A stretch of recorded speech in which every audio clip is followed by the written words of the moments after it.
What up, everybody? Welcome back to the Necked Out Podcast. This is your host, Usika. What up, everybody? It's your boy, Beast. Ooh, that sounded so fire.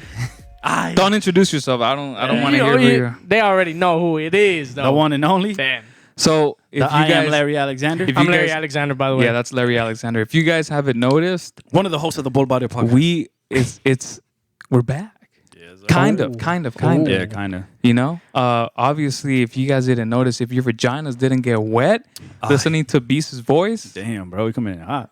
And we're in person. This is not Zoom. Bro, when was the last in-person podcast we did together? I think it was like an LOD checkup or something like that. Yeah. Oh, damn, bro, that's wild. I can't even remember. Oh, dang, you're right. It was a long time ago. Yeah, that's crazy, bro. But we're back here. We have Beast. We got Larry. Yes, sir. And it finally feels semi-normal. Yeah. You know? Because the Zoom shit is just boring as fuck. Like, it's not that it's boring. It's great. I'm grateful for the people that came to be on our podcast. But it's just... Yeah. I was talking you done messed up, AA Ron. No, but it was just like, it's just different. You don't get the same, it's not the same vibe when you get to talk to people. Bro, I feel that 100%. Like, anytime I was on the Zoom one, it was difficult for me to like just zone in, you know, especially with my trash, like internet, your Wi-Fi? or like the trash headphones. Like I had no setup, so it wasn't. I still replayed the video where he would freeze and then we'd go, we would go all fast and shit. We had to create like a GoFundMe to pay this man's bond so he could be free. For real. Took out a pretty penny out of our fucking pocket.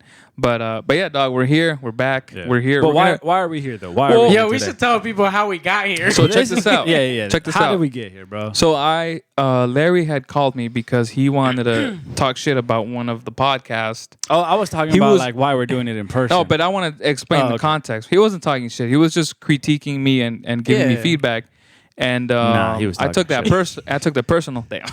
But, so he's here to squash the beef. So I'm here to squash it, so he can talk about it. Hit that round one button. Let's go. Let's talk about it, bro. Damn, I don't even know this fucking. Hit that. Hey. Yeah, I missed the soundboard. Bro. That's the biggest. Hey, there we go. There it is. This is the first time I hear this. Now, one. okay. Are you serious? Hit that one more time. Round one. Fight. So, were you talking shit, or were you not talking shit, bro? Tell this man. Now, in camera. Don't tell the camera. Tell it. Damn. I plead the fifth. No, okay. I was. But mind you, this is because we trying to bring you the best content. Okay. So we got to get on each other's cases and find ways to improve and get better, you know? That's the goal. The goal is to keep getting better. So yeah. And it's not, and obviously we're joking around. It's obviously we do it because we want to get better. Yep. Like he said. But so that happened. That was a conversation. And then Beast shows up. I didn't even know he was going to be there. And then so we started talking. And then I was doing DoorDash. And I think we just started talking about plans for the podcast and blah, blah. And shout out to DoorDash for paying the bills. Shout out to DoorDash. Yo, for real. Yo, y'all be talking like if I'm tripping. Like I gotta hop on this DoorDash shit, bro. I don't know what you're waiting on, dog. On the low? Some people might not agree with that because there's some controversy with DoorDash and like with restaurants and shit. Oh, for real? We can get into that later, but yeah, there's a little bit of controversy. We'll save that for like the news segment. But so we were on the phone. Yeah. And then I think Beast just started getting excited, and he started rubbing his nipples and shit. Wet. I'm not gonna lie. and so I think I don't know who threw out the idea. Yeah. I think you did jokingly, like, bro, why don't you just pull up right now? We'll do a pod. And I was like, I was on a delivery, and I was like, say less. The last one. Left the delivery. This man brought the delivery to us. Damn, we ate it right now. So Lucia in Burbank, if you're watching this, so if you didn't get your order, your food. It was delicious, by the way. It was great. We'll just have it as a sponsor for the Necked Out podcast. And I was like, fuck it, I'm pulling up, even if it's not for a very long time. But I was like, this is a once in a lifetime opportunity, so I had to take advantage. Hey, let's go. That's why we're here. That's why we're here. And then another reason why we're here is because we are all vaccinated. Wrong. Wrong. Nah, but like we're taking like for sure one of the main reasons that we like stopped meeting and all that stuff because it was spiking at that time, right? Like it was getting really bad. I remember it was getting bad. I mean, it was always bad, but it was just I think at that time people just stopped giving a fuck. Yeah, and left and right, though, bro. Like everybody was like just telling you that they had it. So we just had to adjust how we needed to. But now I think with people getting their vaccine, us being, we don't really go out like that. No. And we're just to work, but like we're doing the best that we can. So I feel like now it's a little more like, I guess.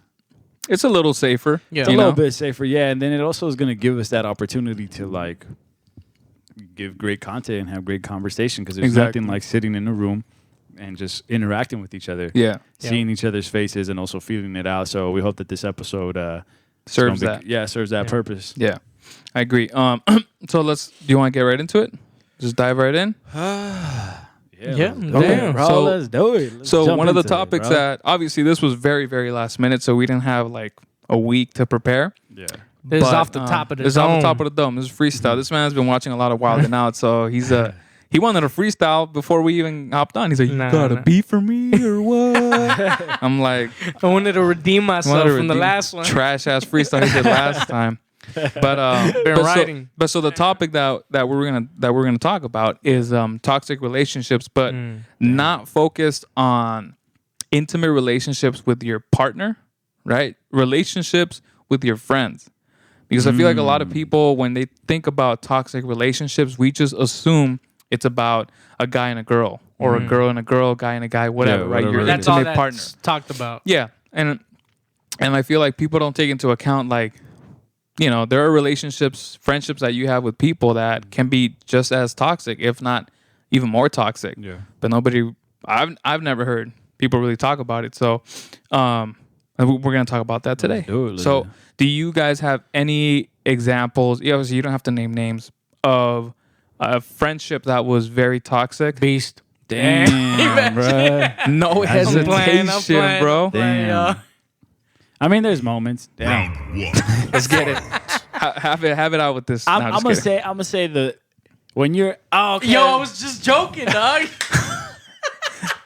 Yo, his eyes got red. I was about to bring the fire. He was like, as a matter of fact, now that you mentioned that, bring this up. It's good. It's needed to happen. Damn, it's coming out right now. Nah, but I guess from what I'm thinking, like, maybe toxic relationships, whether it's your friendship or whatever, because it could bleed into any of those, but let's specifically toxic friendships. I feel like I've always been one to be able to not hang on too much. So I'm on the other side of the spectrum growing up, I was on the other side of the spectrum where in seconds, like, I could decide to, like, be in the friendship and, like, not be in like ghost. Like, I was so comfortable with ghosting people. Yeah.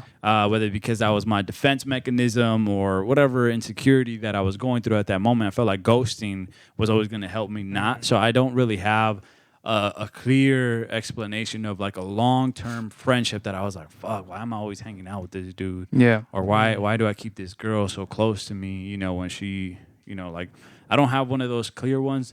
I have more of the other side of the story of, like, the development of, like, a good, healthier friendships, right. that come with what you guys kind of mentioned in the beginning. It's like calling, like Larry's example of just calling you today and just talking about, like, the podcast. Yeah.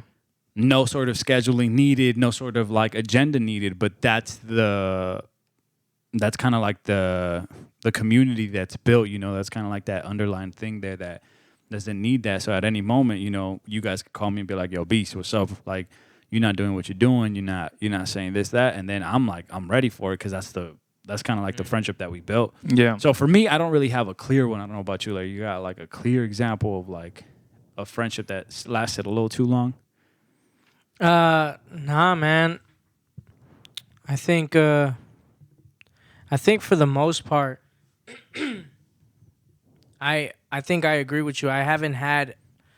There's a very few friendships that I've had for a long time, and it's been with, like, it's been with you guys. I still have other friends that I've known for a longer time and all that, but I think it's hard because I I've separated certain friendships. Like I've separated my inner circle, which I feel like, thank God, I haven't had anybody, at least not in the last, 5 to 10 years. I haven't had anybody that has been toxic that way as a friend, right? Yeah. I will say, and this is another angle of it. I think there has been family. I do have family that I feel like, there's just been some toxic relationships there that, I've had to make the hard decision of saying, you know what, I can't, interact with this person anymore, for my own sanity, for my own health, just because I don't want to deal with certain things, Like I have an uncle who he's very he could be very toxic when it comes to these things. Like just he'll be cool for a moment, and then out of nowhere he's gonna throw some shady stuff at you, and it's been tough because I grew up with him.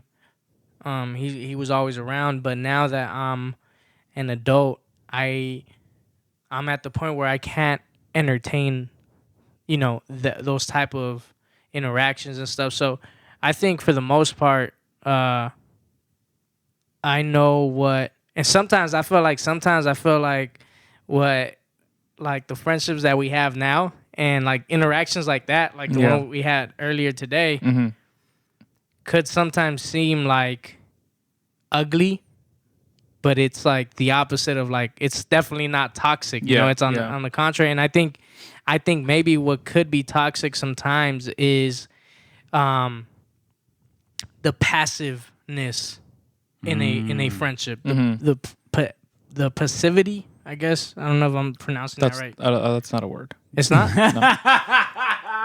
But look it up because I think it is. Dang. This man don't like. Oh, damn. Man, let me see. Passivity. Passivity. What do you? Anyways, but I was trying to say passive aggressive behavior. No, well, yes, but just like, I mean, passive as in like, it's everything's good all the time. Like we don't talk about the bad stuff. Yeah. You know what I'm saying? Damn, like really because passive aggressive is you kind of hinting at some of the stuff that is wrong. You're right. But I'm talking about passiveness. Like you're just passive. You just don't ever address. Ever address any issues. Like you see your man messing up, but you don't. You just say, "Yo, it's him. That's his life." So yeah. Did you find it? Did you find the word? Oh no, just kidding. Yo, I actually don't know if that's not a real word. I was just fucking with you. It is a word. What about you? Like, do you feel like you've been in a place like with a friendship like that, or I would. What did it say? Passivity. Passivity. What did Google say it means though? Damn.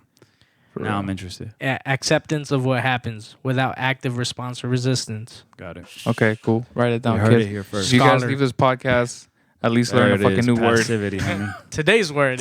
Word of the day. Looking back, I didn't have.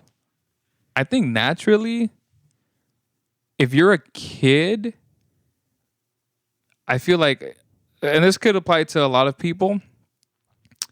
You see a bully sometimes, and for me, right? I'm talking about myself here. For me, I had like an elementary school friend / bully. Damn. So it was weird because I got along with this person, but this person constantly like made fun of you. Was like making fun of me and shit. Like, yeah. So it's like I feel like that's every friend in the hood. Every friend in the hood is gonna roast you. Yeah, but it was. He ain't your friend. But it was. But it was weird because like looking back, obviously I'm a kid. I didn't like. Yeah. I didn't think of that as being toxic. When I saw him as my friend, and it got to a point where he did it so much that I was like, it was okay, whatever, dude. Like it wasn't affecting me, but I was like, I began to like remember that and kind of keep it in my head. Like, like I started to notice the pattern. I'm gonna punch this dude one day. I'll just punch this dude. And so, and I know, or no, you guys don't know who he is, but So that was, I think, the closest thing I've had to pull up to.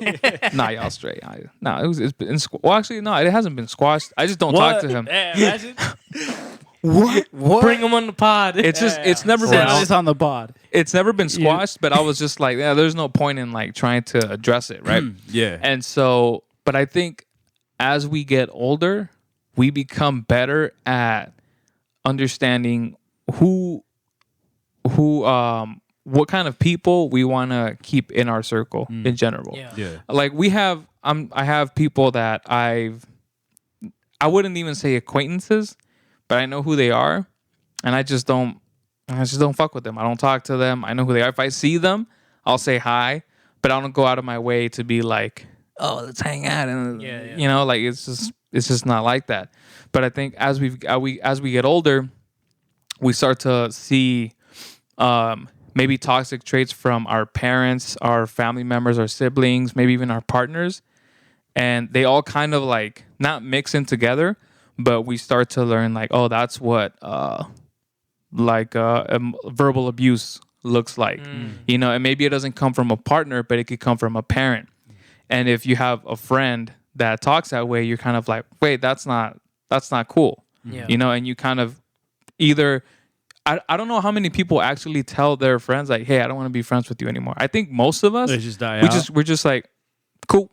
All right, dude, I'll see you later, and then you just don't talk to them. Yeah. You know? You think that's normal though? Like that's is that normal to just be like, yeah, I'm gonna just ghost this dude, like he's obviously not good? Or are we not helping? Like, is it our job if we're in that friendship to be like, hey bro, look, let me be straight up with you. Yeah. Honestly, this shit ain't fucking like working out for me. Like every time we get together, it's always like this. And honestly, I'm not there. Like I'm not about that. And I don't need that no more. I think if it's somebody who's just in your like, who is not somebody so important in your life, I'd say who cares? Just ghost them. Yeah. But if it's somebody who you care about and then you start to notice that they start to talk to you or treat you some kind of way, then I feel like if you really do care about the friendship, you should at least address it and be like, what's up? Like, you know, why do you talk to me that way? Like, are you going through something and you're projecting it onto me? This is what I've noticed, and I don't know if y'all agree with me or not.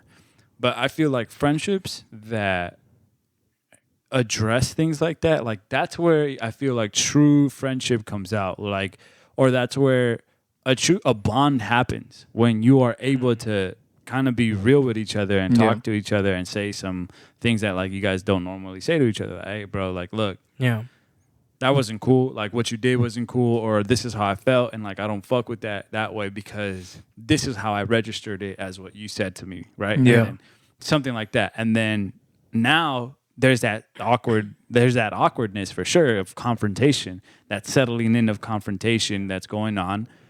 And I feel like when confrontation is in the midst of you, you have an opportunity to be able to express what you were trying to say, clear something up, or even just experience confrontation for the first time and not be afraid of it. Because I feel like we've been in, and again, to each their own, because some people really can't handle it. Like I've been in situations where they've asked me to tell them the truth, and I'm like, bro, you want me to tell you the truth? Okay. You want to be real, 100? I thought this day would never come, my boy. Okay. Man pulls up his phone, his notes pull app. out the list. And then I'm like, and then I'm trying to be like, and I'm going off of like, he asked this of me. Yeah. You know, or she asked this of me. So I'm going in, you know, I got the machete all nicely. I just finished sharpening up the machete. So I'm ready to go. And then I'm just like slashing. And that's too much. Like for some people, that'll be too much, right? And then I guess maybe I could have used a little bit of like, you know, insight and read a little better and just understood. But when they keep asking you for this, like, what other insight do you have other than them telling you to continue? What other information do you want? Yeah, like, and you're gassing it up. And you're like, okay, bro, well, look, you fall short on this. You don't be doing this. You talk like too much, blah, blah, blah. But anyways, you talk too much. But the point that I was trying to get to is that sometimes in that confrontation, I feel like you guys are like something is being cemented there. Like you guys are actually working and digging and doing that hard work that some people don't want to. Some people want passiveness. Yeah. And some people really just want a passiveness or passive relationship or friendship because you don't have to address shit. Mm-hmm. It's easier to just be like, oh, okay, all right. Yeah, like just move on with your life. Yeah, and it's easier just to like, because I think it's because it asks of you. It asks, like, being passive doesn't require any effort. Yeah. But communicating, and having that ass effort, one, you have to learn how to, like, what are you trying to say? What is it that I'm trying to tell my friend right now? Yeah. So then you have to think of that. Well, damn, what is it that I'm trying to say? And then also their reaction to what they're saying or what you're saying and how they're going to interpret it, how they're going to take it. And I feel like in those moments, those are key moments. And maybe we've had those moments that have allowed us to maybe not live too long in like toxic friendships, right? Because we've, like, we didn't just hit the ground running. Like, I remember when me and Larry, I think I hit the ground running with Germs first. Mm-hmm. And then with me and Larry, like, it took some time for us to develop, but it got to that point where it was like we did those things. We had those moments of like just real talk, even it getting like ugly sometimes and not communicating correctly, and asking for forgiveness, of course, and just that's one thing, like being like, yo, it's okay. It's okay to communicate something and have to like say, yo, my bad. Like, maybe I was too close to the situation and assessing it way too close or too emotional that I spoke out of line. Yeah. And for that, I'm completely sorry. Yeah. Let's get back to the basic. What I was trying to say was this, that I care for you enough to tell you something to your face. That's what it comes down to. Yeah. And I want to build off of that. So that's what I'm saying. Correct me if I'm wrong, or maybe add on to that. But do you guys feel that that's probably why we've been in those places, or able to avoid, or maybe just use a little insight? Yeah, what you dove into is freaking. Mm-hmm. There's so much depth that you could go into with that, like, and I think it's so complex because, I think those moments, as you mentioned that, I think those moments of like confrontation or, maybe just serious conversations, because for some people that might not be what a confrontation looks like. But that's true. But I think definitely those moments, dude, can define your friendship, can help you understand and really know a person, because certain people will be able to leave that conversation better. They'll leave that conversation feeling closer to the other person, to the other friend, or they could just be in a place where they're like, where this is the first time that they deal with something like that, and it's too much that, it's overwhelming. It's overwhelming to the point where they're like, I can't be here anymore. And I think, I'm gonna be honest, before, to me that was unacceptable. To me that was like, you're being soft type of thing, like, and you like, you're being soft, you're insecure, you're not being open to growth. You're not being open to be stretched and feel that pain that comes with being stretched and growing. But then I've slowly started to realize that I have to take some of that blame myself for not understanding how to communicate to somebody that is receptive or receives things a certain way. You know what I'm saying? Yeah. And I've learned this more. I've learned this the most in leadership, like leading. I've had the privilege of leading different teams at different times, and we've dealt with like so many different types of people. Yeah. And I feel like I have at times, there's people that I've been able to help and have maybe impacted their lives in a significant way because of that level of confrontation and, honesty and all that, and they thrive off of that. But then there's been others that, it ended up hurting them. It ended up affecting them in a negative way. And so I think those not being my intentions is not enough.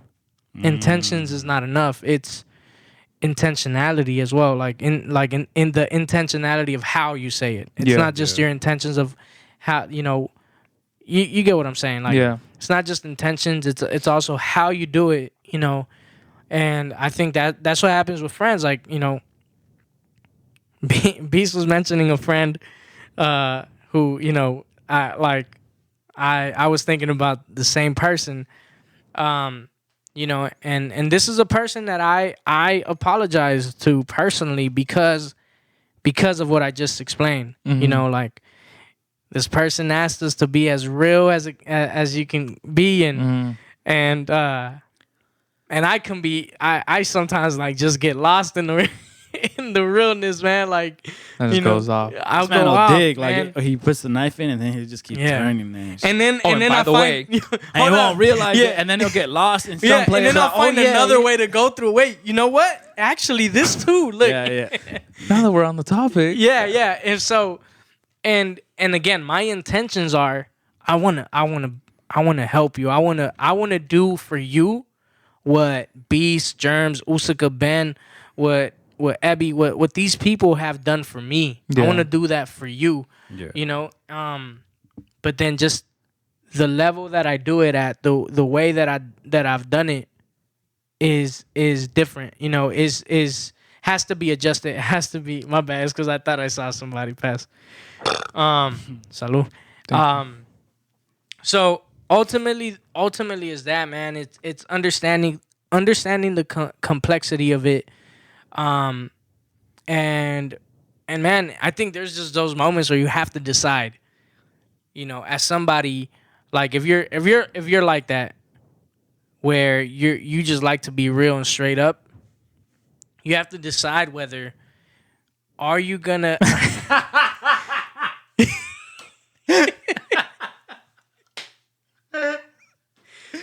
I can tell. I can tell. Beast has been holding that in for quite some time. I know Larry said something that made him want to laugh, and Beast was just like, "Nope." My bad. What was it, Beast? I ain't even trying to talk about that. Now we gonna deal with this. Then we're gonna. We gotta address that. We're gonna have to address Round 2. Fight. It's gonna be like something stupid too. I probably just laughed because of the way you just like turned.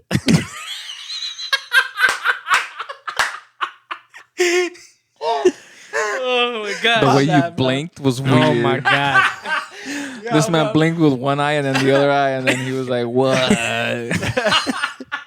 Yo, imagine wonder if there's somebody out there that blinks that way. Like instead of blink, like one at a time, like that. Yeah, Yo, you know what? This is a completely different. This is a completely off topic. I was having this funny conversation with my coworker yesterday, and we were talking about, and this is a little explicit, so just be warned. How would you like wink at somebody? Both eyes, maybe. Look it. It's reversed then, because if you wink with one eye, you have to reverse them. Both eyes. You know. Okay, my bad. So Go ahead. He's like, "What's up, girl?"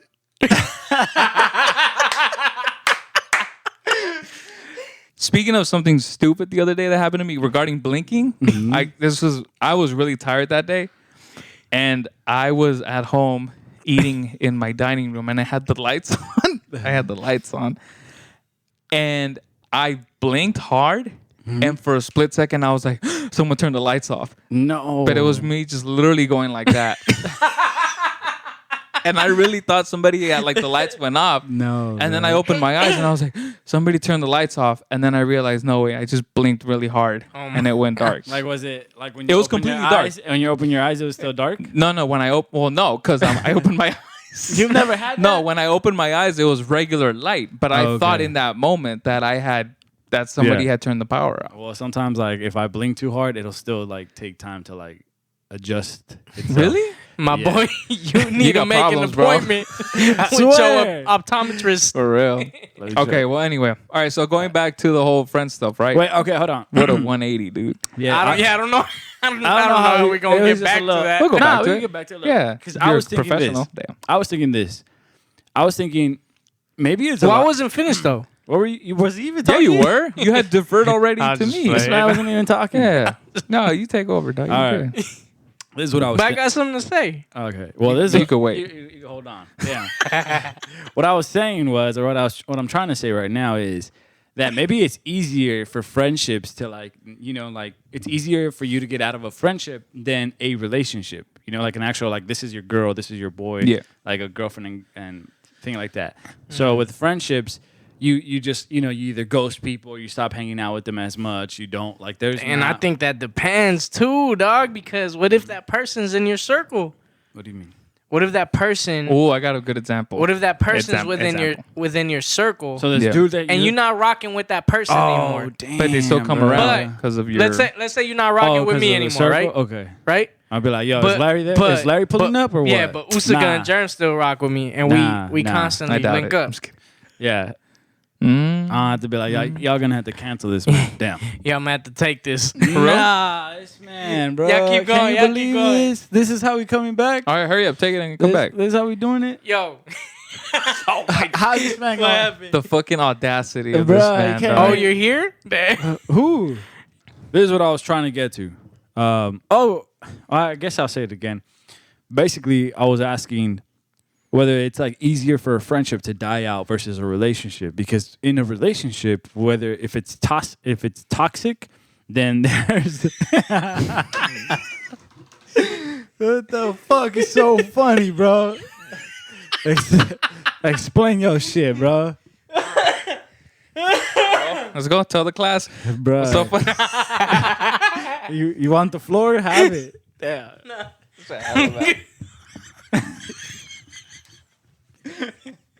I'm good. Dale. Dale. What?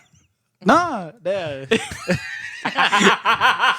It's because you said something. You said something like, okay, what I was trying to get to, and then you said something like, I guess what I'm trying to say. Hilarious. All right, bro. Damn. I know I'd be on it. I didn't know I was on it like that, though. Yeah. You're on it. all right. Serious. Here we go. So. What the fuck?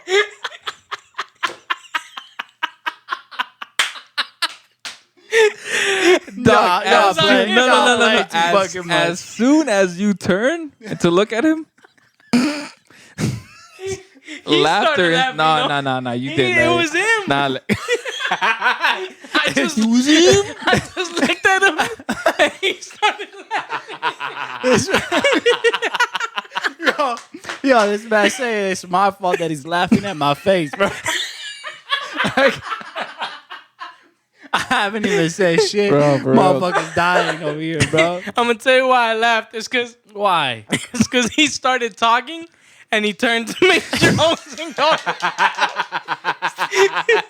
I think somebody else is gonna have to start. I'll start it. Bro. I'll start it. Look somewhere else, dog. Look at the fucking sun or some shit. For reals, bro. Get a hold of yourself. Bold. Oh my god. Yo, we're out here gassing up. We COVID free. We taking vaccine. This man, And this man. man's over here fucking dying right next to us. and Lady shit. Gaga. It is because of the Damn. laugh. This Stop one, Lady it. Gaga. Laugh. All right. Yeah, I'm bit. All right. All right, let's just start with the question. Okay. Is it easier to end a relationship when it's a friendship versus an actual like this is your girl or this is your guy? I Go. think it's that's what- easier said than done if it's a friendship, but you have to remember sometimes people are invested not just like emotionally with their friends, but sometimes it's financially. Yes. Financially with the friendship? Think about it. Sometimes roommates, like in our case, right? We moved in, we shared expenses when we moved in, right? But we were doing it as of like friendships moving into a into into a becoming place. roommate. Yeah. But Because I feel like you could like separate, like if it's just Yeah. a roommate, right? But there was True. a point where I was ready to end the friendship because you was clapping too much. That's true. Those claps are hella annoying. I was and I'm clapping talking too about much? literal claps, like Oh, But I think it goes into like, and it might not just be financial. It could be a lot of different things. Like Yeah. you let them borrow some shit, right? your sweater. No, maybe not. Or like your car, right? And they have your car and they haven't given it back. Fuck. So then, yeah. so then you fuck, can't. you're right. So then you can't just be like.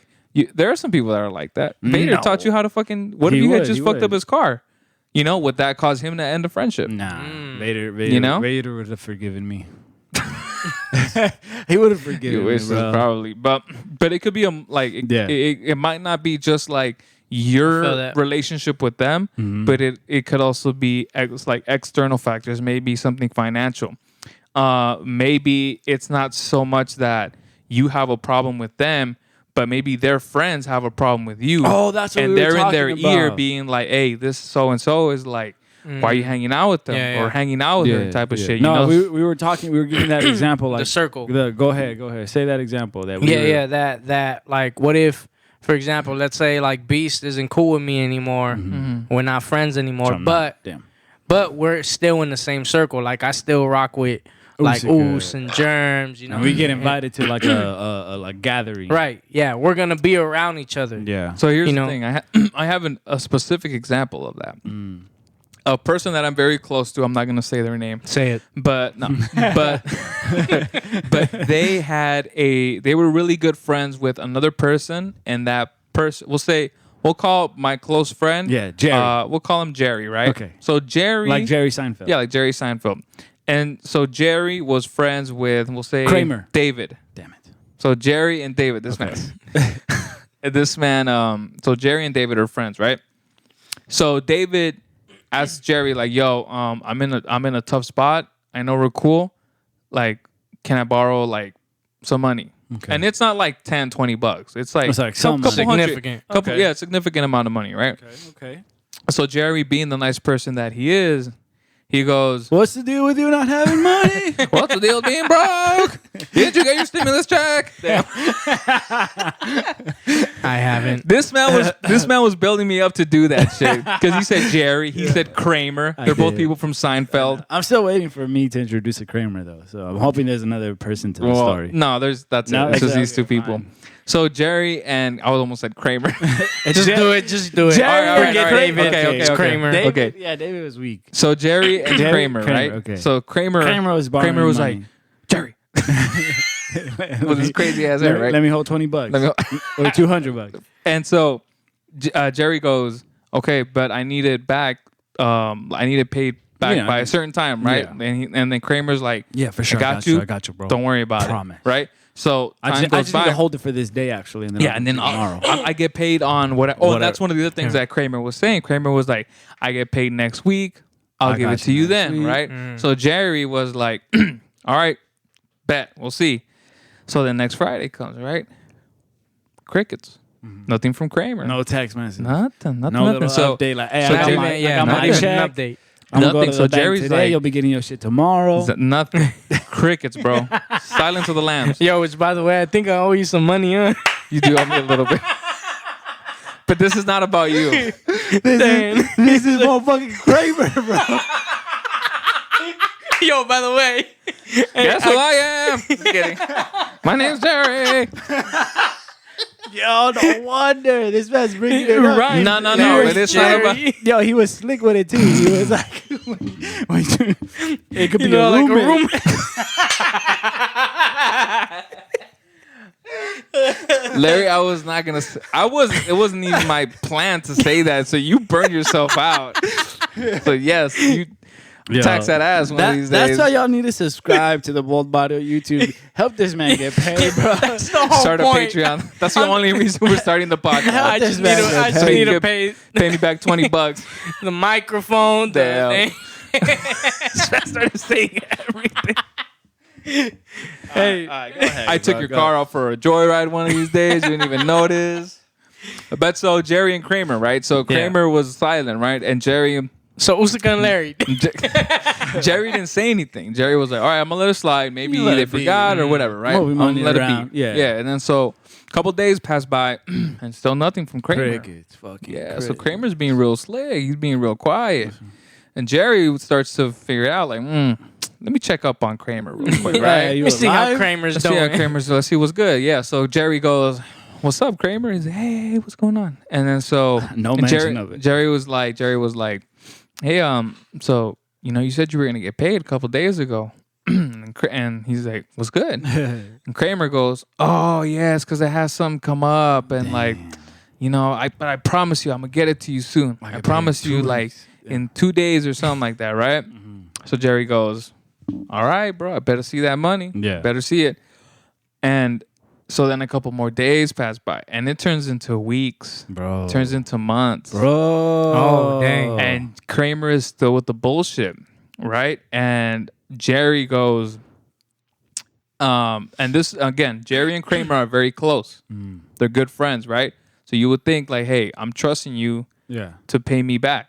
Right? Because it's money. Like, some people like to think, like, oh, well, it's just money. Well, no, money is the way we live. Like, if we don't know if Jerry was saving that money for something and was being nice, trying to help out a friend, and Kramer is taking advantage, right? Yeah. So months go by, nothing. And Kramer just is keeping Jerry on a fucking leash, right? Just stringing him along. And then it gets to the point where Kramer's like, you know what? I'm sorry. Jerry's like, you know what? I don't care about the money anymore, but I don't want to be your friend anymore. Dang. Because it's not about the money, it's the principle. Yeah. That you said you were going to do something, you gave me your word, I gave you multiple chances, and you still disappointed me. And I don't want to have friends like that. So Jerry cut ties with Kramer, and to this day, they still don't talk. Yeah. And so it's one of those things where it's like, like I said, it might not even be like a relationship thing that like they talk to you some kind of way.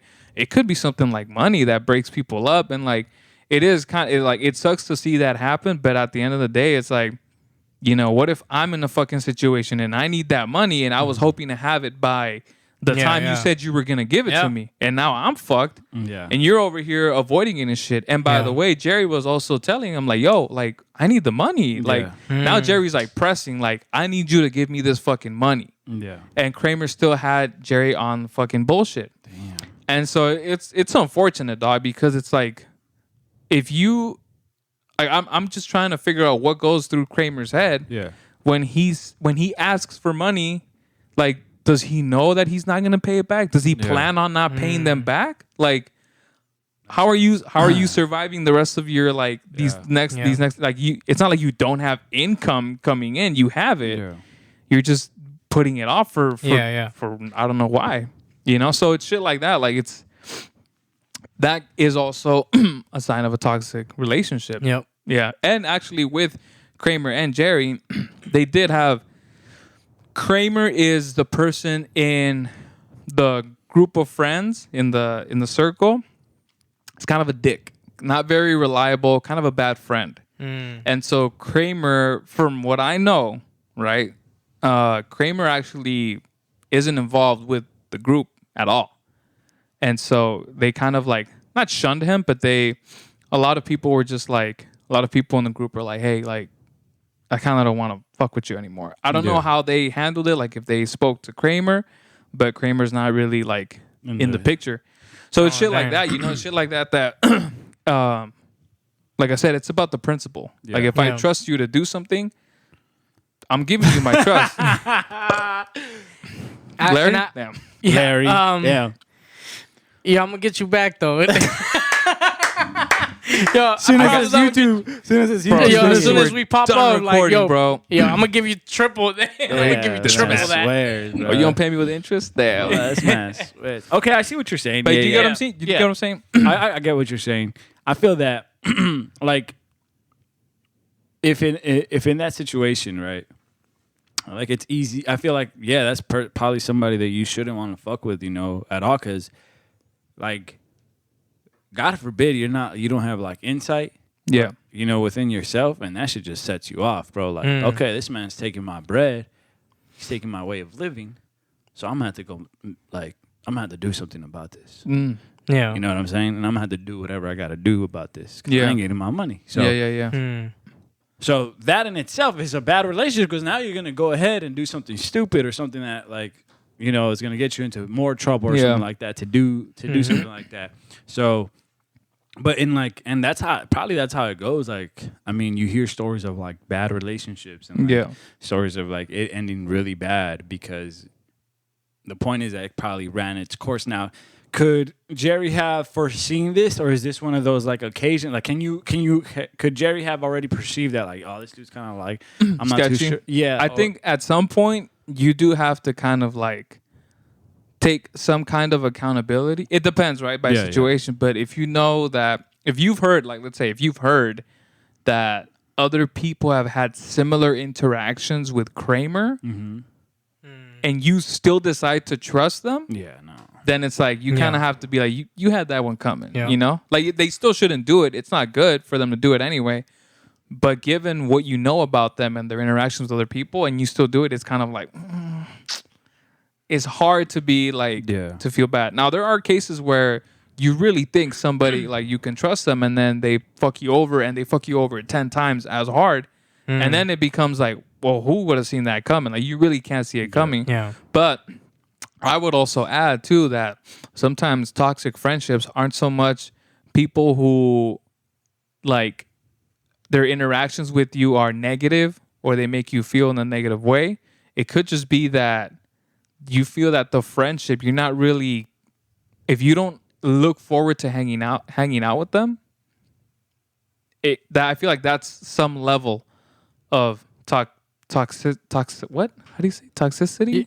Yeah. Toxicness, whatever. Toxicity. Because then it's like, well, why am I hanging out with this person? Like, when I come to hang out with y'all, like, I'm excited because we have fun, we have a good time, we talk. There's value in our friendship. Yeah. But if there is no value in your friendship with somebody else, and you're still going out of your way to be with them or like to hang out with them, maybe that idea of toxic in that friendship might just be that this person is not helping me grow. Yeah. And that's toxic to me, as opposed to like that, you get what I'm saying? So it's like, that's true. I think your perspective on that is important because if you feel that like anybody, if you're at a point in your life where you say, okay, whoever's going to be around me needs to be helping me in some sort of way. Not like financially, but like either motivating, or you see the drive within them, you see that they're doing something. Yeah. That means that anybody that's not around you doing that is keeping you from being there. Being there and having that mentality. And then you have to decide to create that circle. You have to decide to plug yourself in. Yeah. I remember when I think it was either you or Ben was breaking down the whole mentor thing. Like, you have to chase your mentor down. You have to be the one to engage. And it's the same thing with those circles or healthier circles or friendships. Like, you have to go and put yourself into those situations. Yeah. If you notice that your circle, if your friendships are only, and I don't want to talk shit. Like, I don't want to say like this is bad. I feel like every friendship dynamic has its own thing, and who are we to judge what the fuck y'all do? Because if you guys have a group of friends that all y'all do is smoke and fucking watch TV and like that's it, I'm not saying that that's a bad thing, like, because there's definitely a time and place for that, but it depends on the person and where you're at in life.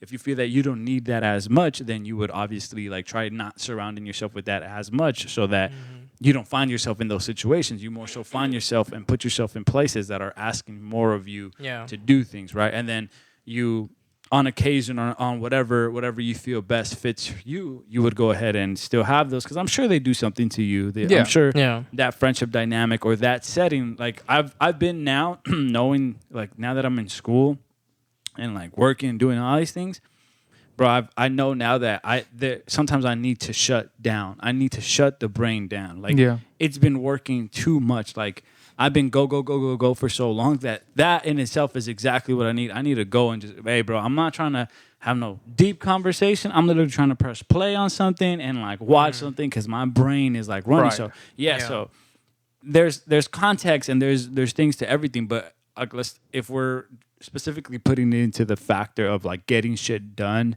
and maybe like a different drive, then you have to find it. You have to find that community. You have to find that people, or maybe just even like I remember when Justin was here, and he was saying like not necessarily leaving he spoke about like not necessarily leaving that, but trying to uplift that. So if you have your community, like making those steps to uplift that. Because you're talking about Superbad, right? Superbad, yeah.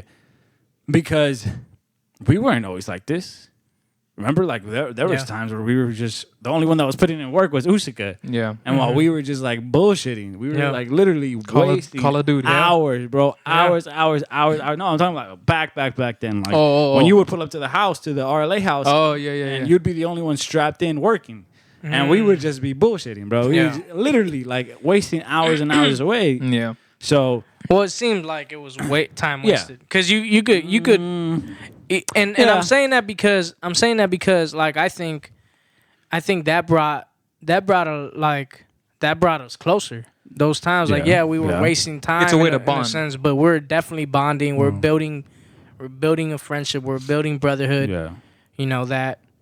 I think had we not spent all that time messing around or whatever, like, you know, we wouldn't be at this place in our friendship. Like, I just can't. I don't see it especially because like I guess because one of my love languages is like quality time. So I could just like just me. Why you laugh? Here you go again with your laugh. He's daydreaming. I didn't laugh. Holding hands with you on the beach, Dale. No, yeah. One of the things that I enjoy is quality time. Like my love language is quality time. And ladies, if you're hearing, I fuck with that too. I mean, I fuck with that too. It's not my first. Damn. But it could be something that's like, okay. Yeah. When do you decide that somebody is going to be an acquaintance, right, or they're going to be a friend? Yeah. Like in this case, you guys obviously became, I would say, even more than friends, like best friends, you know? But there comes a point with like, you have to kind of sit back and observe your interactions with somebody and be like, am I going to invest into this person? Yeah. Or am I going to just keep it as an acquaintance where I see you? Yeah. And there's nothing wrong with that. There's nothing wrong with having an acquaintance. And that's what I wanted to get into because you mentioned that, and you mentioned what that whole thing about mentors and chasing your mentors. And I think it's okay to have people in your life, I think, that aren't pouring into you directly. Like, but I think you got to know who those people are and understand that dynamic of what that dynamic looks like, because there's going to be people that in your life that you are the one that's having to pour into them. You know what I'm saying? Like, there's people that I am investing in, there's people that I'm investing in and they're investing in me too.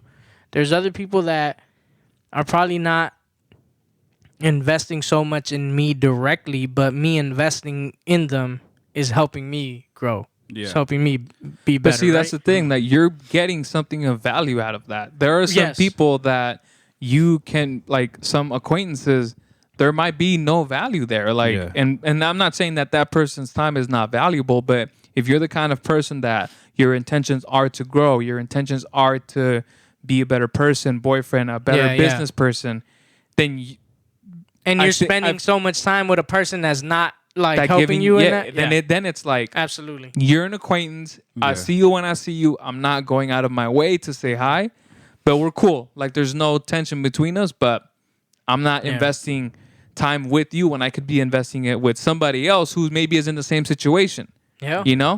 So I get that. I definitely get that. And I think that's where that whole like the whole loyalty thing comes into play, right? Because that's something that I have like a little like not a hard time with, but I'm somebody that I believe I'm a loyal person to the people in my circle, but I feel like that loyalty is, and this is, I'm gonna be honest with you, I'm still trying to figure out what this looks like, because like I feel like that loyalty comes with like it's like boundaries, I guess is the best word I could come up with, like because what you're saying is true. Like, let's say you become this a whole different person, right? Like where you start doing stuff that'd be great, that you finally start like drinking. Then I become fun. You become fun. Damn, that'd be dope. No, let's just say like you. I just changed. I become a different person. You just change. You're no longer like. You become very toxic. Let's just go. Okay, I can't think of an example, but let's just say you become very toxic to the point where, like, I have to decide whether I'm gonna continue being loyal to you as a friend and stick around, or I'm going to make sure that like I'm gonna take care of myself, and I know I can no longer be in this friendship. Yeah. And I think that's really hard. That's a really hard thing to do because, I don't know. Like I feel like there's that level of like, but you gotta be loyal, to your friends or, even to your family. Like, I mentioned my uncle earlier. Like, I like there's that bond. Like, as my blood, right? As my blood. What? I feel like it's different. Like when it's your family, it's like. It's almost like a forced thing with your family. Not just forced, but you allow certain shit to like it's my blood though, so it's like right. But does it ever get to a point where you have to say, yeah, hell yeah, it does. It for sure gets to that point, and but I feel like even within that, like that dynamic change of like. It's okay for at one point in your life to be super close to a family member, to a friend. And then when you enter a new chapter in your life, it seems like you don't have that time anymore, or you don't have those things, and that's okay. Like to stress over something like that, or those changes would really be hurting yourself because relationships change, dynamics change. Like even within us, we've gone through those seasons, like where. In the beginning, bro, we spent hours every day, hours, and then we shifted to like us doing work. And then now, with the whole pandemic, it was like we separated completely, yet we still make time, Well, there was a time when I was in Indy.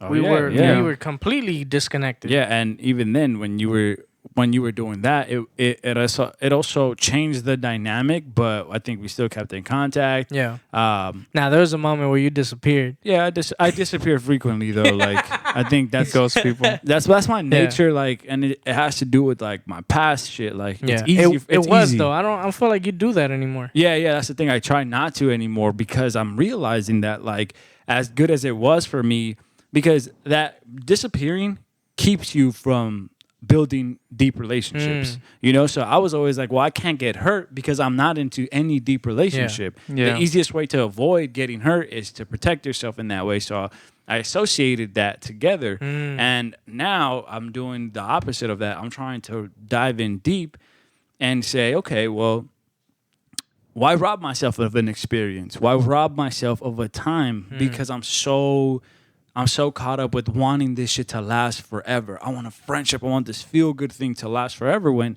you obsess too much on that. And why not just be present in the moment and say, yeah, this shit was dope for however long they lived, whether it was a year or 5 years, 1 month of whatever the experience was, it's good.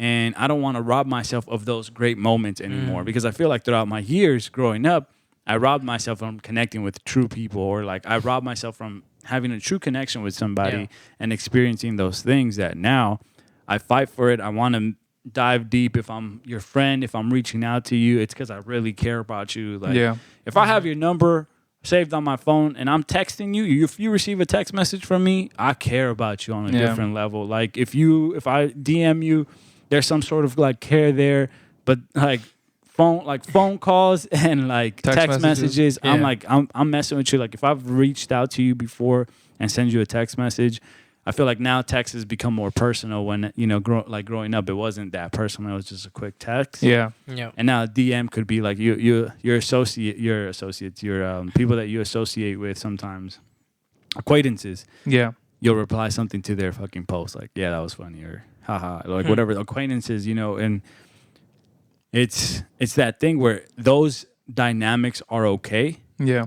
Those kind of structures are okay, and maybe figuring out where that is, because who knows? Like what? Like I'm just thinking of like the listener right now. Like where are they at? Like if they are in a place, where they feel that is happening, or they feel that maybe they want to take that relationship to the next level. Like, I feel it's those hard moments that have to happen. I feel the building blocks are confrontation.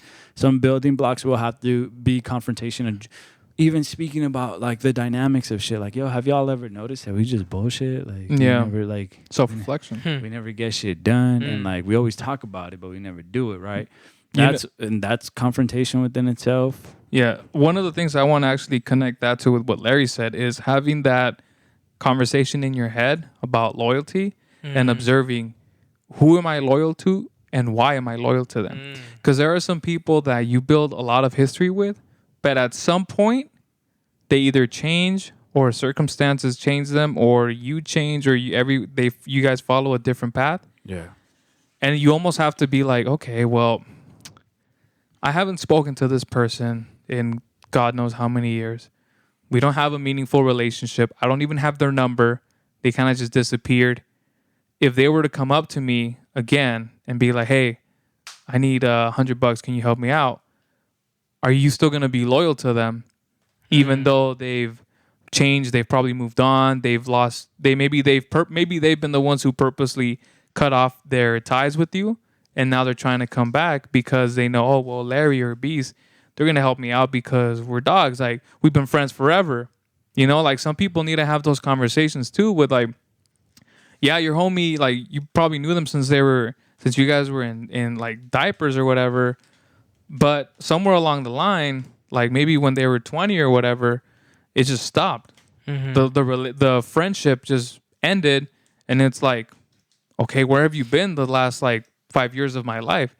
You know, like, I feel like some people try to hang on to those, and as precious as those friendships are, when you look at them, like, yeah, but we were playing soccer together and all that stuff. But to me, and this might sound a little bit shallow,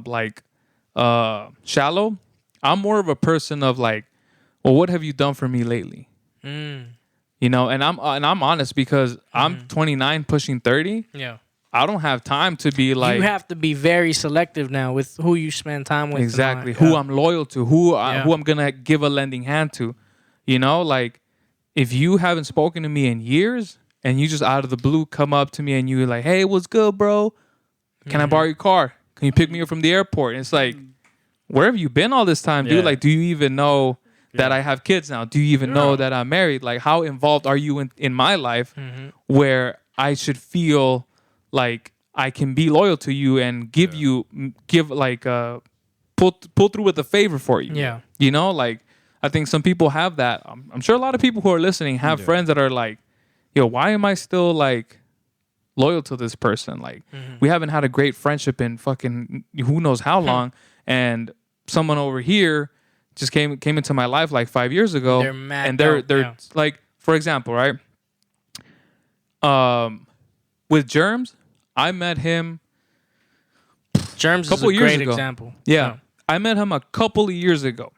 And already Germs is somebody, and obviously along with you two, Germs is somebody that I would have at my fucking wedding more than my childhood friends. Yeah. Because Germs is in my now. My friends are in my then. The childhood friends are in my then. Yeah. And so that's how I like to evaluate who to me, like, maybe that's like a good threshold to be like, well, who are you inviting to your wedding? Who do you want at your wedding? Yeah. If you don't feel like inviting this person to your wedding, what does that say about your friendship? Yeah. Are you even friends? You know, like, why are they taking up real estate in your head if they're not involved in your life like that?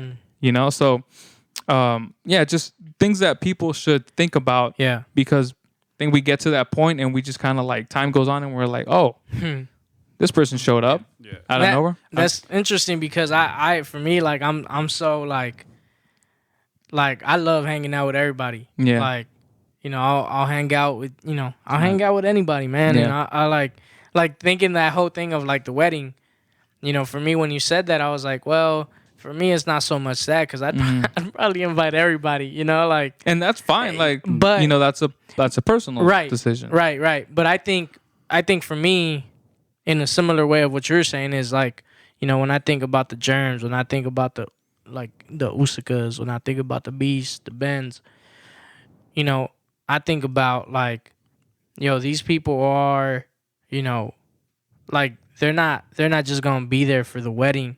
They're like, you know, these are my like best man, groomsmen type of people. Like these are my, you know, I feel like I've done that for myself in the sense of like I have that inner circle.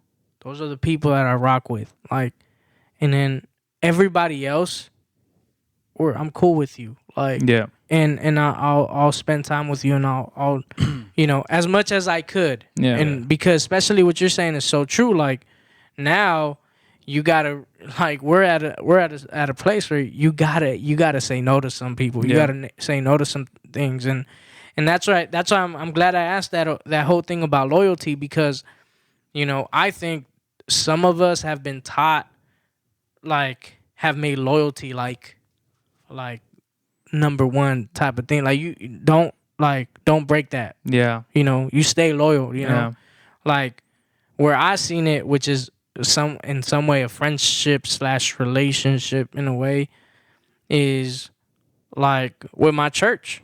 You know, the church that I grew up in. Yeah. Right. Yeah. That's family. Like, you know, you end up seeing that as family and all that, and I think that is what made me take so long to make the decision of stepping away from the church, from that church specifically, because of my ties with that church. You know, that's the church I grew up in. That was like, that's family, like all this stuff, right? All these factors that play in, and also the voices, like, you know, hearing these things like, yo, but if you leave, you know, like that's like you would hear that, like, you gotta stay loyal. You gotta stay loyal to the family. You gotta stay loyal to. You gotta be loyal to your church and stuff. I'm sorry to say that sounds very manipulative. It is. It very much is. And I'm not saying this came from leadership. I just want to throw that out there. I'm not saying this came from pastors or any of that. Yeah. I'm just saying that was kind of the vibe. That was the sentiment that I was feeling personally. You know, and I feel like what you're saying though involves like the natural structure of us humans. Like we feel like when we're in a group, there's like you land in a place like, oh, I feel connected to this place because this is what I bring to the table. There's a sense of like, this is what I bring to the table involuntarily. Like you're not even trying to do this, but people stick around to shit because they find a place where they're labeled as like, oh yeah, like I feel like they belong. I belong. That sense of belonging is there, and some people stick it out for the sense of belonging, for just the simple sense of belonging, and I feel like it also plays because it's something that happens without you even needing to try. So sometimes you're in a place, you have everything you just said is correct, like the reasons of like, whether you stuck around or not, the manipulation or not, but like, what if you're not aware? Like you have insight. You're someone who has pretty good insight of like things and what you're doing. But that person that doesn't realize that they're still in a toxic place only because of the sense of belonging. Right, and they don't know anything else. And I think that is something that we have to consider. Maybe you are sticking around to something just based upon like. That you feel that you belong, and you're giving that comfort. That comfort. You're giving so many excuses, like, nah, these are the positives, and you're trying to find them, but you're trying to justify. You're trying to justify them, but it's backing the sense of belonging and not really what's best for you or how you're feeling or whatever. And see, real quick before you say something, and that is a perfect example of a toxic relationship. Because I think what you said is very true, and it's another key point within what toxic relationships was, where I was trying to get to, you know, which again, what you were saying is very valid and very true. What I was saying more is just that sense of like, because for me it was more of like that whole idea of being of remaining loyal or not, like was what I was, one of the things that I was questioning a lot, you know, because I feel like for me, I feel like, yo, you put me anywhere and I'll be able to adapt and find a way to belong in that place. You know, freaking lived in Indiana in the Midwest. Brown bro. man Like, living in Indiana. brown Cold man, only ass colored person on staff at this West place, Coast bro. living in snow. And I loved it. I enjoyed it. But That's why you're here. No, I'm kidding. I'm kidding. yeah. But that whole sense of like, dang man, if I leave, am I being disloyal? Is that wrong? Like, you know, there was a moment where I was at, where I felt that guilt, like almost of like, am I really abandoning my community, and is this wrong? That guilt eat you up. That shit is true. Any kind of guilt because will eat you up like that. It's like in a friendship or in a relationship too. Like that guilt. Is like, well, like because like you were giving an example, like somebody changed, right? Like yo, but for so long, like this person was like this, like oh my boy, he was my boy, and then now all of a sudden he's like changing, or like he's becoming toxic. That whole guilt of like, but he was loyal to me back then. Yeah. He's shown his We've mark. gone through so much together. Yeah, like so you feel like a sense of responsibility to stay there and be like, no, I can't. I valued this at a certain point in my life, and I can't let this go based on that. Yeah. There was one more thing I wanted to add. I was listening to a radio show the other day, and they were talking about, they have this segment called "Am I the Asshole?" Right? So the people call in to the radio show, and they're like, they explain their situation, and the people on the show. That's a good type of segment. I like that. And the people on the show are like, okay, well, they ask questions like, okay, what are the situations? What are the circumstances? Blah, blah, blah. I have so many. And so there's this one person who called in, and they said something like, hey, so I think they said something about that they were married. It was a guy calling in about his wife, right? So the guy called in. He said that he was married, and that everything was fine. But then his wife started to develop like mental health issues, and she was not the same person who he originally fell in love with. Like she became a different person. Yeah. And he asked them like, is it like right now in her time of need, am I the asshole for wanting to leave her? You know? So it kind of obviously it's on a much like extreme degree, but it's kind of like what you said. It's like, damn, like this person is not who they were, but you feel a sense of guilt leaving them, abandoning them and being like, hey, you're on your own. You know, like obviously like there's always going to be exceptions, but it's one of those things that's like, you have to really look like, damn. And you have to also be cognizant of the fact that, am I instilling guilt into myself without them even trying to make me feel guilty? I think something that somebody taught me, Abby's one person that taught me this. Shout out to Abby.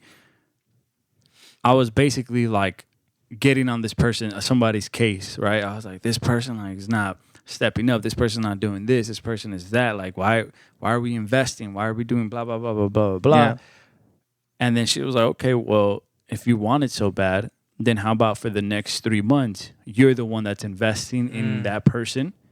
And then if you still don't see change, then we'll go ahead and do what we got to do. And that blew my mind because it's like, okay, one, I know what I could bring to the table because I've done it for so long. Yeah. I've done it and I've been in certain situations, worked with different people, had great mentors. That I was like, yeah, well, I was like, that's the truth. Like, put your money where your mouth is. Like, you really think that you're somebody that has trained and done this? Well, then here's your perfect example of somebody that's not where they need to be, and you're going to be investing in them for the next 3 months to get them where they should be. Yeah. And that changed my whole mentality because now knowing that, like, if you know that you're willing to put the work, right? If you know that you're willing to put the work and you've done that work, you're there for them. You try to push them to the right direction, maybe to the right resources, knowing that like this is above you. This is above your friendship.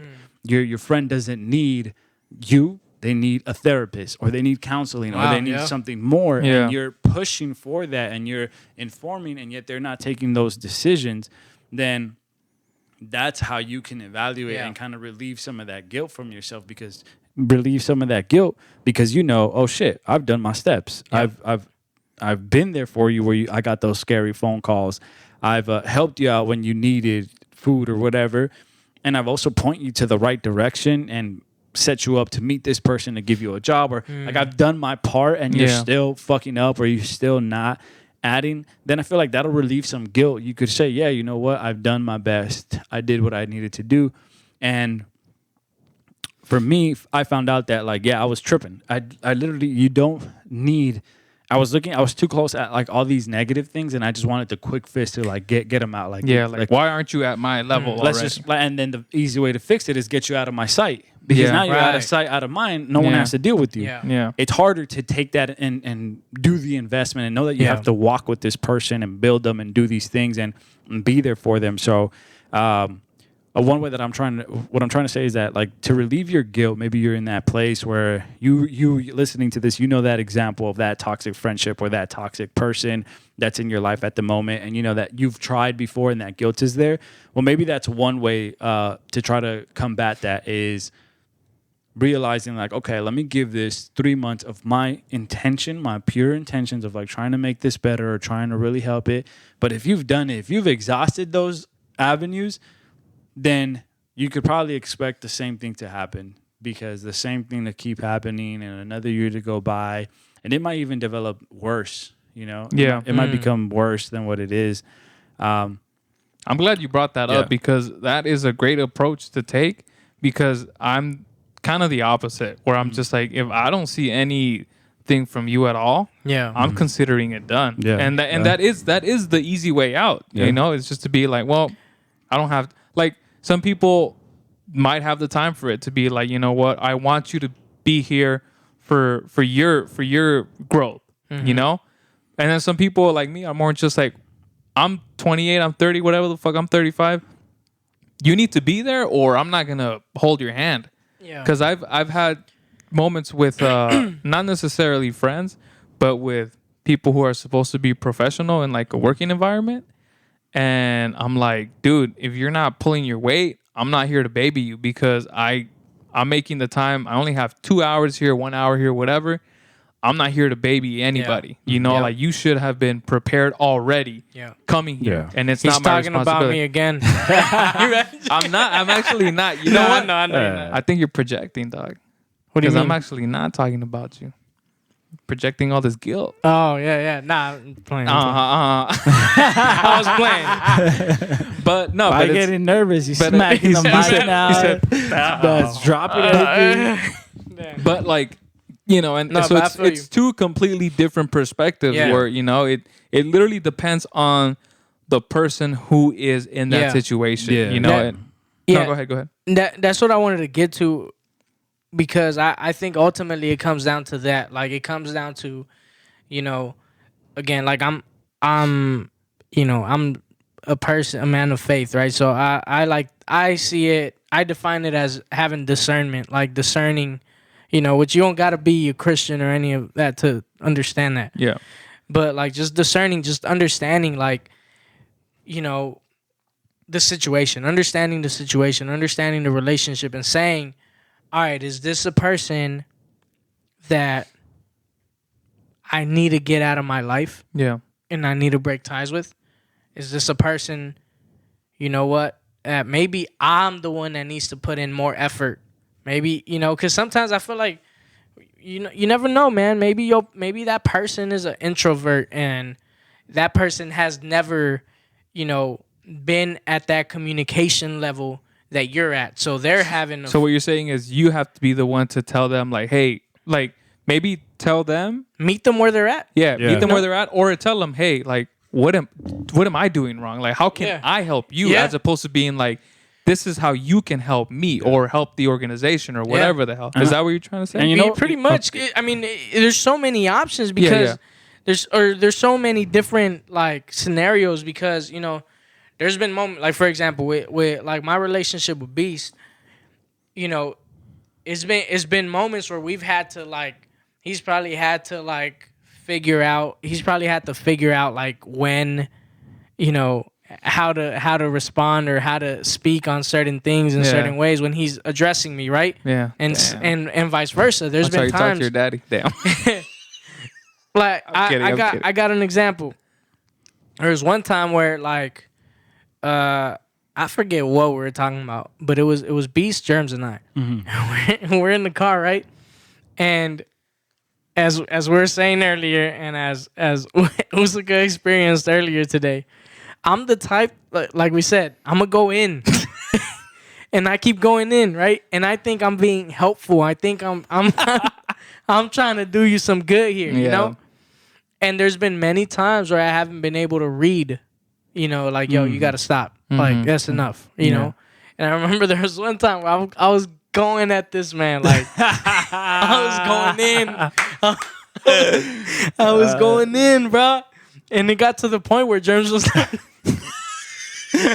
You got uncomfortable?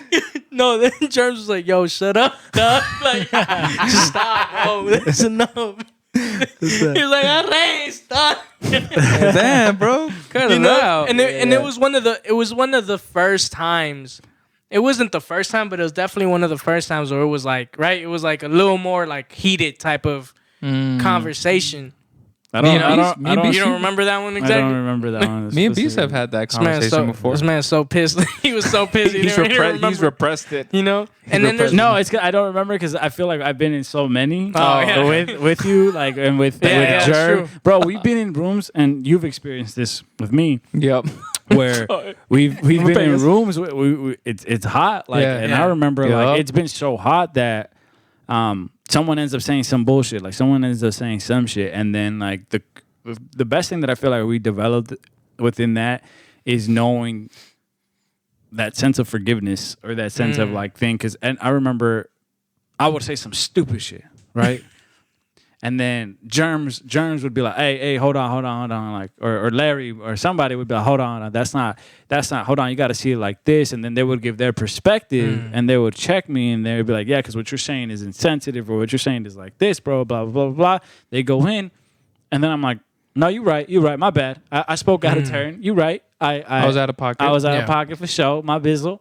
And like, you're like, that's my bad for sure. And I take back what I said. Some people don't let you take back what you say anymore. But they double down. Yeah, some people don't let you do that anymore. Nah, you said it. Yeah, and then it's like, well, I mean, and I guess, and that's why, like, within our circle, there's that growth because there's also that room. Like, if in order for there to be growth, that means that something is being worked on, and you will trip up, especially when there's confrontation and emotions and different feelings. There's so many mixed feelings when you're being confronted. You want to defend yourself for no reason. Yeah. You want to fucking, like, all these emotions come up at the same time. You feel this pressure. You feel these things. And you'll say some shit that you really didn't mean to say because you couldn't find the right words to allocate what you were trying to say. And that's why communication is a difficult thing, but it's an important thing to do. And but I feel like we've been in those rooms with each other where we can, ask for forgiveness, and that's what builds. That's what I'm saying. That within that confrontation, you get those moments where you could ask for forgiveness and shit, and you could build in those moments. Yeah. Man, those moments are like, to me, those moments are beautiful, man. Like they're so dope. Like they're moments that make you, man. Like and make that.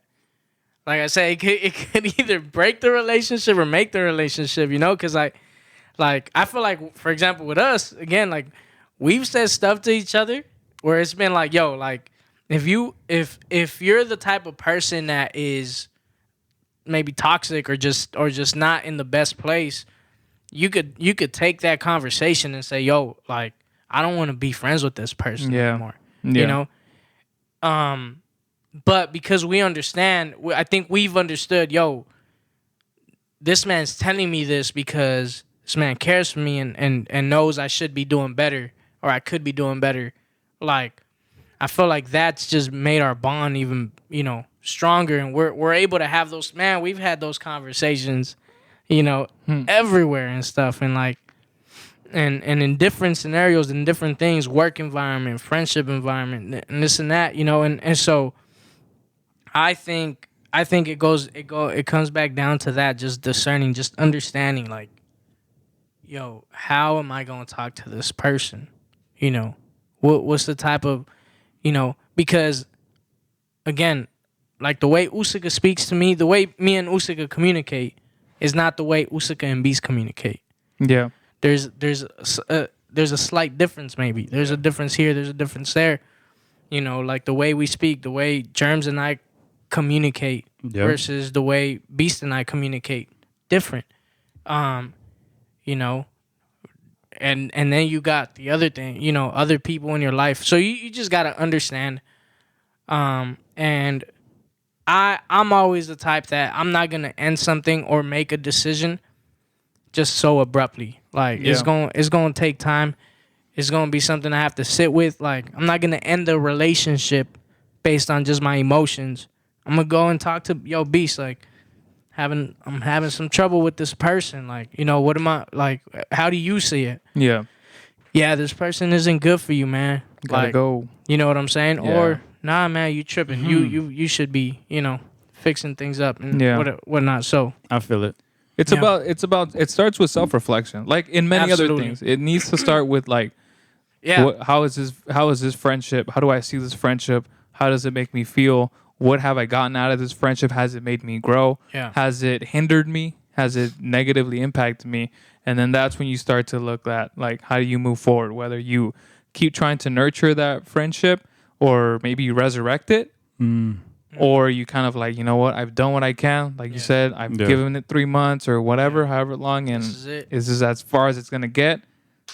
Bye. Yeah. You know, so I think we could wrap it on that. I think this was a very great conversation. I think it's something that like a lot of people, like I said, a lot of people don't talk about toxic friendships or relationships that don't involve like your intimate partner, your wife, boyfriend, whatever the hell, you know. So it was good talking to you guys. Beast was back, y'all. Beast is back. Hey. Maybe. We'll see. We'll see. He's back. He's back. Y'all better make him be back. I'm gonna let it come out of Beast's mouth if he's back. You're gonna give him the 3 months? I'm gonna give him I'm gonna give him a 3-month trial, bro. And if not, I'm taking my credit card off the system. Yeah, we good. Yeah. We back, bro. Like you never left? We're back. Yeah. He said, we're back. All right, y'all. Well, Beast, Larry. Well, Larry. Thanks for coming on, because it is a necked out. It's a necked out pod. How is it not the necked out pod? Yeah, you know what I'm saying? Thanks for pulling up. You really good. Thanks for coming. Thank you for having me. He said, thanks for pulling up. All right, y'all. My name is Usika. All right, y'all. This is your boy Beast. Larry. That's Larry Alexander. We'll see you guys next time. Catch you on the next one. Peace out.